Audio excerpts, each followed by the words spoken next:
Kalam. Wassalamualaikum warahmatullahi wabarakatuh. Di dalam Isra dan Mi'raj yang dijalankan oleh Nabi, itu kan menggetarkan dunia internasional. Karena seluruh dunia ini tidak pernah terjadi peristiwa itu. Wajar kalau orang itu nggak percaya. Dan Isra Mi'raj itu tidak harus harus diselidiki, harus di data kebenarannya di mana, nggak ada. Isra Mi'raj itu diyakini.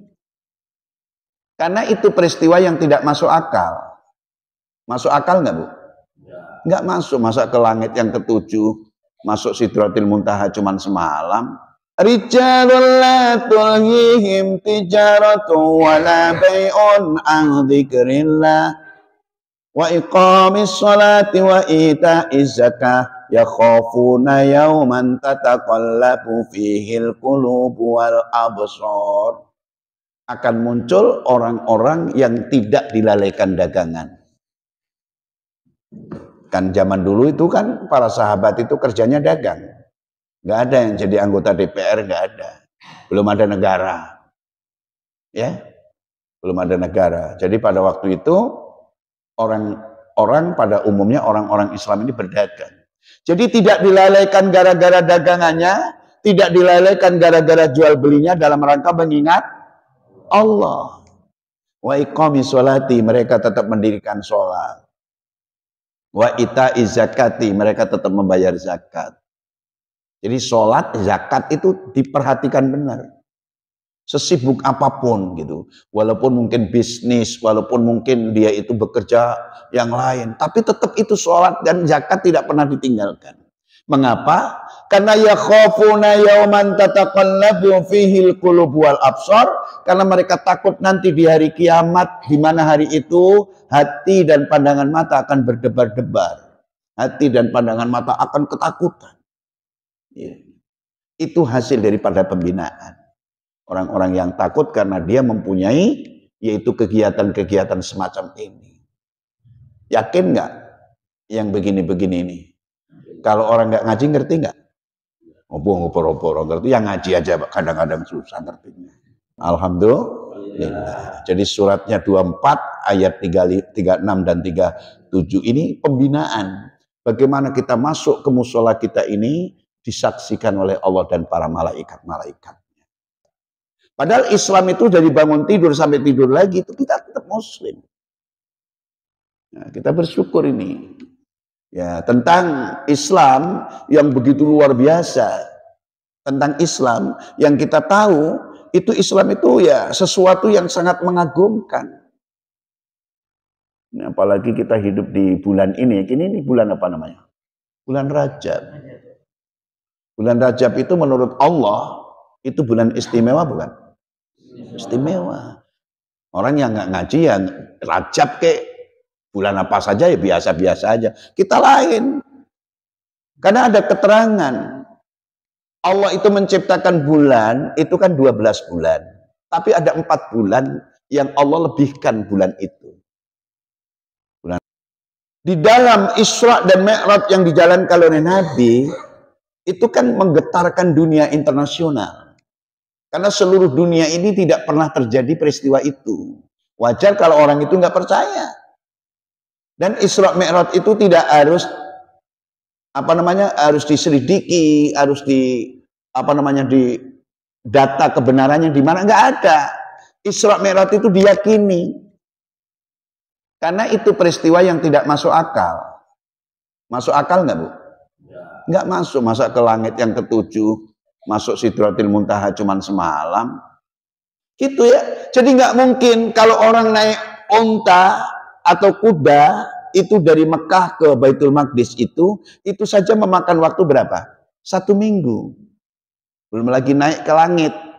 Langit pertama, langit kedua, langit ketiga sampai langit ketujuh, masuk ke Sidratil Muntaha. Kok cuman lailan? Lailan itu kan cuman 1 malam. 1 malamnya nggak genap 1 malam. Berangkat sesudah Isya, pulang sebelum subuh. Itu peristiwa Isra Mi'raj kan kayak gitu. Quran surat 17 ayat 1 ya. Subhanalladzi asra bi'abdihi lailan minal masjidil haram ilal masjidil aqsa alladzi barakna haulahu linuriyahu min ayatina innahu huwas samiul basir. Surat 17 ayat pertama, Bu. Subhana artinya maha suci. Subhana maha suci. Alladzi itu zat yang asro memperjalankan bi abdihi hambanya. Hi itu dhamir daripada Muhammad, hambanya yang bernama Nabi Muhammad. Itu kalimat subhana, itu namanya kalimat ta'ajjub. Dalam ilmu disebut kalimat ta'ajjub. Ta'ajjub itu artinya mengagumkan. Ya, mengagumkan itu ta'ajjub. Setiap surat yang diawali dengan kalimat subhana, maka di situ ada cerita-cerita yang bisa nggak masuk akal. Ada cerita-cerita yang sangat menarik tapi nggak masuk akal. Ini kan peristiwa Isra dan Mi'raj kan menarik dan nggak masuk akal. Ya kan? Nabi Muhammad berangkat sesudah Isya, pulang sebelum subuh. Sementara kalau menurut ahli astronomi, itu perjalanan yang dilakukan oleh Rasulullah SAW, seandainya dia berangkat sendiri dengan kendaraan yang begitu cepat, setiap 1 detik itu 700 km. Itu misalnya ada kendaraan yang mutaakhir, yang secepat itu, 1 detik berapa? Tik 700 km. Itu akan memakan waktu 500.000 tahun. Baru sampai Sidratil Muntaha. 1 detik tik itu 700 km. Berapa itu jauhnya itu kira-kira? Jadi kan nggak masuk akal nih. Mengagumkan nggak masuk akal. Tapi harus diyakini gitu. Alladzi barakna haulahu linuriyahu min ayatina, yang diberkahi oleh Allah lingkungan itu menjadi sejarah dunia internasional. Semua orang-orang ahli astronomi menyelidiki, nggak bisa tahan, nggak akan sampai ke sana pikirannya. Teknologi itu sudah dikuasai oleh Rasulullah bersama Allah pada saat itu, yaitu 15 abad yang lalu. Ya. Innahu Allah, sesungguhnya dia, was-sami'ul basir, mendengar, maha mengetahui, maha melihat ya, mendengar dan maha melihat. Jadi itu kan ayat ini diturunkan sebagai pernyataan Allah. Ya. Kita umat Islam ini wajib mengimani dan tidak wajib menyelidiki.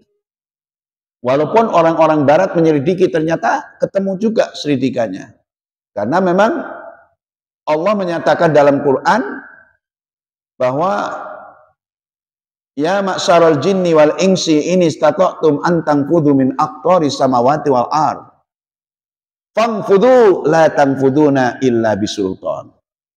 Surat apa itu ya? Nah, kayaknya Ar-Rahman. Benar itu. Jadi Allah itu membuka tabir siapa saja yang ingin menguasai bumi dan langit ini ya dengan ilmu pengetahuan. Tapi dibanding dengan perjalanan Nabi tadi ya nggak ada apa-apanya. Apa kok sampai begitu luar biasa Allah itu sampai menyelenggarakan atau mengadakan peristiwa besar, peristiwa yang aneh nyata. Ternyata itu hanya satu-satunya perintah Allah untuk menjalankan sholat 5 waktu. Rukun Islam yang kedua. Ibu seorang istri, tapi ketika sholat bukan istri lagi. Nggak usah bikinin kopi, nggak usah bikinin teh, nggak apa-apa. Suaminya sabar, istrinya lagi sholat. Ketika Allahu Akbar, semua hilang. Urusan dunia ini ditaruh. Mau presiden, mau menteri, siapapun, ketika dia mengucapkan Allahu Akbar, semua selesai. Syukur-syukur sekalian bablas. Ada nggak yang begitu? Langsung bablas. Ada? Bablas. Orang mana itu? Sulawesi ya? Lagi ngimami ya? Ada kan? Ini kan pada punya HP rata-rata 2 HP-nya. Jadi intinya apa? Intinya kita ini hidup nggak boleh main-main. Kalau ngaku Islam ya jangan tinggalkan sholat. Sayang banget. Ada orang sholat gitu, lagi sholat gitu, diperintah. Ini orang nggak ngerti banget ini orang. Lagi berhubungan dengan Allah. Lebih tinggi dia hubungannya dengan yang lain. Ada seorang direktur ditinggal sama dia. Dia sholat duhur misalnya. Direkturnya nggak bisa ngapa-ngapain. Lebih tinggi direktur mana? Ini direktur yang asli. Yang menciptakan direktur itu. Jadi pada saat orang sedang mendirikan sholat itu, dia sedang tidak ada. Artinya sedang apa? Sedang di dunia ini nggak terhitung. Karena sedang menjadi hamba Allah. Nanti kalau dia sudah salam ke kanan, ke kiri, kembali kepada tugasnya lagi. Itu. Jadi itu sholat itu merupakan audensi yang luar biasa. Satu-satunya ibadah primadona. Dan ibadah, satu-satunya ibadah yang sanggup meninggalkan perbuatan keji, mencegah perbuatan keji dan mungkar, ya sholat itu. Yang lain ada nggak? Nggak ada. Silakan buka surat 29.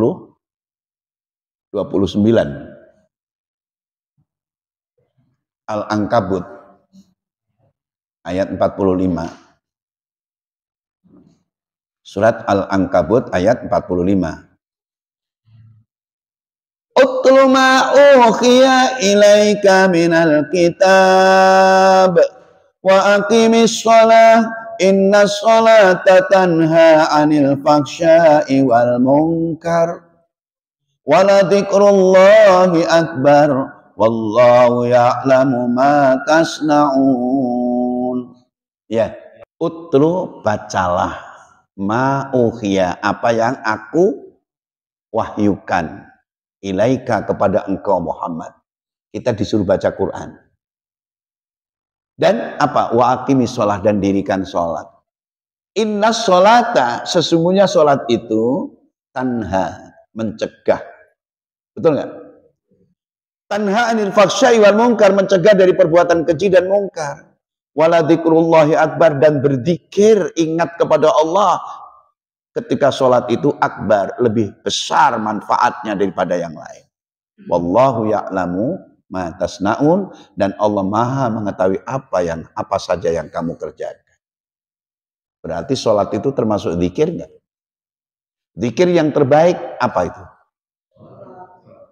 Ya, zikir yang terbaik itu yang pertama adalah membaca Al-Quran, yang kedua sholat. Tadi kan utlu itu kan suruh baca. Jadi baca Quran itu juga zikir. Sholat itu juga zikir. Zikir itu ada 3. Ada zikir bil qalbi, ada zikir bil lisani, ada zikir bil a'mali. Zikir bil qalbi cukup dalam hati kita sadar ingat kepada Allah. Zikir bil lisan ya ucapan. Subhanallah, astagfirullah. Itu kan zikir. La ilaha illallah dan seterusnya, itu ucapan-ucapan dengan kalimat-kalimat itu zikir bil lisan. Ada zikir bil a'mal, zikir dengan perbuatan, sikap perilaku. Contohnya apa? Orang yang zikir bil a'mal itu bisa membedakan mana uang sendiri, mana uang rakyat. Itu namanya zikir bil a'mal, zikir dengan perbuatan. Ini uang saya sendiri, oh ini uang si Anu, ngerti. Ya, itu namanya zikir bil a'mal. A'mal apa? Dengan perbuatan, sikap, perilaku. Kalau bukan miliknya ya jangan diambil. Itu namanya zikir bil a'mal. Bisa nggak Bu membedakan mana suami, mana bukan suami? Nah itu zikir bil a'mal. Artinya apa? Ngerti ini yang boleh, ini yang tidak. Itu zikir bil a'mal. Walaupun itu kenceng banget, pengen banget, tapi bukan miliknya, ya udah nggak usah. Termasuk sholat itu zikir. Baca Quran juga zikir. Itu zikirnya, baca Quran berarti zikir bilisan, kan ucapan. A'udzubillahi minasyaitonir dan seterusnya. Kalau pengen khatam Quran, baca surat pertama surat Al-Fatihah, surat terakhir surat An-Nas. Maka para jamaah sekalian, Isra dan Mi'raj kita sebagai umat ini adalah As-sholatu mi'rajul mu'minin. Salat itu adalah mi'raj bagi orang muslim, orang mukmin. Jadi kita ini, kalau Nabi Isra Mi'raj itu ke langit, ke Sidratil Muntaha, kita ini Isra Mi'raj kita itu, mi'rajnya kita itu salat. Ini as-sholatu mi'rajul mu'minin. Salat itu mi'raj bagi orang mukmin. Maka ketika salat kita menghilang tadi. Yang jadi RT nggak ngurusin warganya, yang jadi suami lagi nggak ngurus istri dan anaknya, lagi sholat, lagi mi'raj dia, betul nggak? Nanti selesai itu baru, gitu. Makanya para jamaah sekalian, ibadah primadona hanya sholat. Yang lain, ibadah-ibadah yang lain itu memang ibadah, tapi kalau tidak sholat maka akan mengurangi ibadah-ibadah yang lain. Para jamaah sekalian, untuk membedakan mana yang mukmin, mana yang bukan mukmin, ya sholat itu. Jadi ceritanya begini, pada waktu Nabi Muhammad mendapat wahyu pertama kali, ketakutan. Nabi ketakutan kan belum kenal malaikat Jibril. Sampai ketika malaikat Jibril, "Iqra ya Muhammad," kata Nabi, "Ma ana biqari," aku tidak pandai membaca. Ketakutan Nabi sampai pulang, sampai bilang sama istrinya, "Selimuti aku, Khadijah." Apa yang terjadi? Ketika itu Khadijah datang kepada saudaranya, anak pamannya, namanya Waraqah bin Naufal. Waraqah bin Naufal itu siapa? Ahli kitab. Dia alim di bidang kitab-kitab, kitabnya Nabi Musa, kitabnya Nabi Isa, Taurat maupun Injil. Diceritain sama Khadijah bahwa suamiku begini. Ini ke ahli kitab. Ditanyakan kepada Waraqah bin Naufal, jawabannya suamimu itu calon rasul. Suamimu itu didatangi oleh yang pernah datang kepada Musa, yang didatang kepada Nabi Isa. Itu. Siapa berarti itu? Ya Jibril kan? Ya. Jadi sampai dia mengatakan, seandainya suamimu nanti diusir oleh kaumnya, aku kalau masih hidup, aku akan membelanya. Ini Waraqah bin Naufal itu sudah buta matanya, sudah tua orangnya. Ternyata nggak sampai lama dia meninggal dunia. Berita itu kemudian Khadijah menjadi yakin bahwa suaminya adalah Rasulullah. Berarti Khadijah sudah masuk Islam belum? Ya sudah. Istrinya yang suaminya jadi nabi. Yang masuk Islam kan 4. Khadijah, Abu Bakar, Ali bin Abi Thalib, kemudian Zaid bin Harisah. Pertanyaannya, mungkinkah Khadijah itu sholat? Ya enggak lah. Khadijah itu meninggal dunia itu sebelum peristiwa Isra dan Mi'raj. Khadijah meninggal pada tahun ke-10 dari kenabian. Nabi mendapat wahyu sholat itu 11 di kenabian. Berarti sebelum diperintah sholat, Khadijah sudah wafat, Bu. Wajar nggak kalau nggak sholat? Iya, masa itu untuk alasan? Suratnya surat Al-Maidah ya kan? Ayat 3. Nggak usah dicari, orang tempatnya nyelip kecil di tengah-tengah. Nggak usah dicari, udah malam. Saya juga lihat jam ini ngomong. Ulang ya. Itu di situ ada 2 al-yauma. Yang satu ada al-yauma ya'isal ladzina kafaru min dinikum fala takhshawhum wakhshawni. Al-yawma akmaltu lakum dinakum wa atmamtu alaikum nikmati wa raditu lakumul islam madina. Al-yawma ya'isal ladina kafaru, pada hari ini hari apa, Bu? Selasa malam Rabu. Bukan, hari ini 15 abad yang lalu. Hari ini waktu itu. Pada hari ini, ya. Al-yawma ya'isal ladina kafaru, pada hari ini orang-orang kafir telah berputus asa. Berputus asa apa? Berputus asa untuk mengganggu agamamu. Kan Nabi Muhammad sudah menang, Bu. Mekah udah direbut, udah menang, ya kan? Nabi Muhammad ketika ayat ini turun, tinggal tunggu wafatnya, 81 hari kemudian beliau wafat. Al-yawma akmaltu lakum dinakum. Kalau tadi kan yang pertama, al-yawma ya'isal ladzina kafaru minkum. Benar? Fala takhshawhum wakhshawni. Pada hari ini orang-orang kafir telah berputus asa untuk menghalang-halangi agamamu. Maka janganlah kamu takut kepada mereka, takutlah kamu kepadaku, gitu. Al-yawma akmaltu lakum dinakum wa atmamtu alaikum nikmati wa raditu lakumul Islam madina. Pada hari ini telah aku sempurnakan bagimu agamamu, telah aku cukupkan segala nikmatku untukmu, dan aku rela Islam itu menjadi agamamu. Siapa bilang Islam itu enggak sempurna? Bahkan kata Nabi, Al-Islam, Islam itu apa? Islam itu adalah sempurna dan paripurna. Ya. Sempurna dan paripurna. Maka dikatakan, apa namanya? Islam ya'lu wala yu'la alaih. Ya'lu itu tinggi dan tidak ada yang menandingi ketinggiannya. Dan Islam itu dikatakan yaitu oleh apa namanya? Oleh Allah sendiri kan, di dalam ayat-ayat itu bahwa Islamlah satu-satunya agama yang sempurna. Jadi dari Nabi Adam sampai Nabi Isa itu belum sempurna, tapi pada zaman Nabi Muhammad Islam disempurnakan. As-sumuliyah at-takamuliyah, sempurna dan paripurna.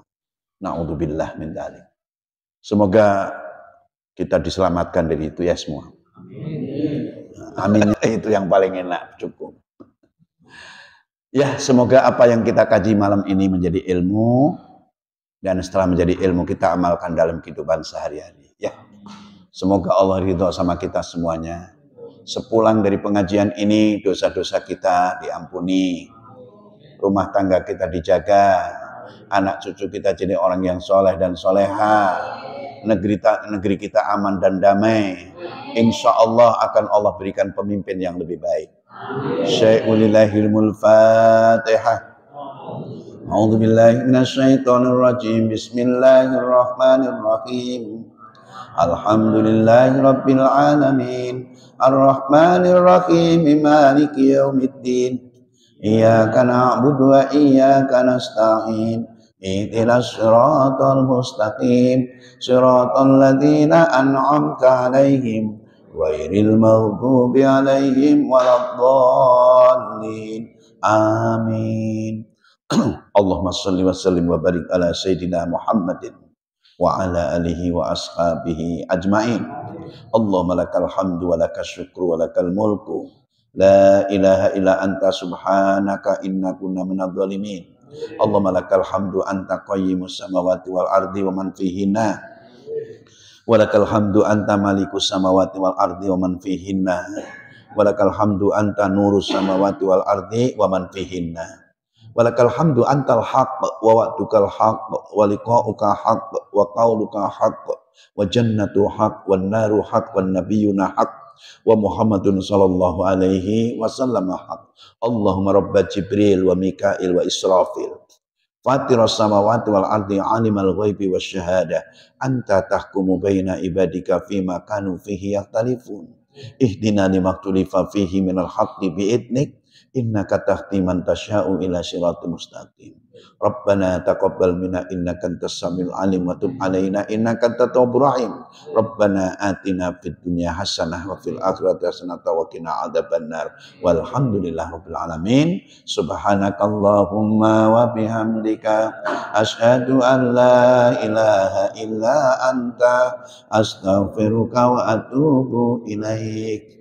Allahumma arhamna bil Qur'an waj'alhu lana imama wa nura wa hudan wa rahmah. Allahumma dzakirna minhuma wa 'allimna minhuma jahilna warzuqna tilawatahu al-laili wa atrafan nahar waj'alhu lana hujjatan ya rabbal alamin. Semoga ada manfaatnya, kurang lebihnya mohon maaf. Akhirul kalam, wassalamualaikum warahmatullahi wabarakatuh.